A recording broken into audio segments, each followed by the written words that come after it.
You're watching Smoke Tutorials Quick Tips for Smoke on Mac. We'll look at how to cache and pre-render frames out of your ConnectFX setup and then load them back into your ConnectFX. As you can see in this setup, I've got really a couple of sections. I've got one section that is creating this 3D text effect. I've got a lens flare and shadows turned on and a number of things happening there.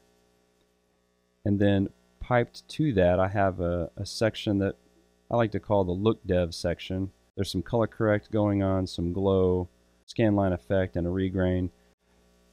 You'll encounter setups like this that you do where you'll have one half of it dedicated to the creation of a particular effect, and the next half of it will be sort of just a look dev section. And you may want to pre-render the first part and feed that render into the next part. One way you could do this is to create a CFX clip. To do that, you would command or right click on the particular node that you want to create a ConnectFX clip out of, and then go in the drop down menu, go to Create CFX. This creates a special node that is the output of the node that you selected. And you can render this clip and it actually creates a copy of it out in your workspace.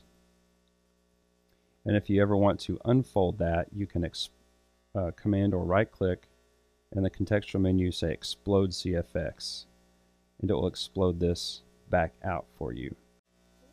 I have found some instabilities with using this method. The way I prefer to do it is I will create a mux node with the name of whatever output I would like that to be. In this case, we'll just call it 3D text. And then I will hang the batch effects output, which you have only one batch effects output, ConnectFX output, excuse me. So we'll go ahead and render that. So if we exit CFX, we'll see that our clip has been rendered. I think there's just a little bit of a single frame render error there. And if I go to full screen, I can see that it plays quickly because it's cached frames on my frame store. Now here's the trick to create a clip out of this.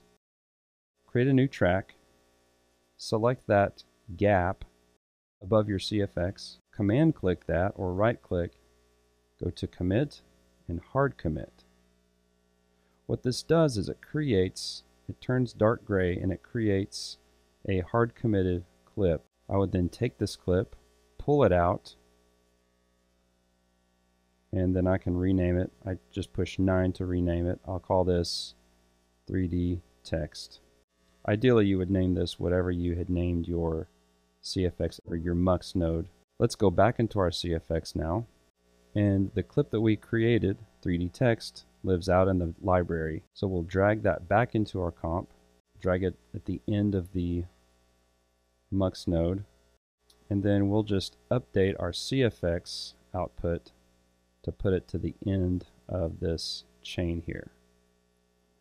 And then we can feed the result of this render into our look dev portion. The nice thing about having the mux node here is we can always remember what we named it, and we can version it up, which I recommend doing a new version for every time you render it. So now when we look at our effects chain down here, we see that it's very interactive. We've cached our own version of the clip back here. If we were to have a very complex batch effects setup, we would want to have maybe several of these checkpoints where we would want to pre-render a clip and see how it looks, and also feed that into a later section of our ConnectFX comp so that it renders much more quickly. There's a quick and easy way to pre-render sections of your comp. Thanks for watching. You can see more tips, tricks, and tutorials at www.smoketutorials.com.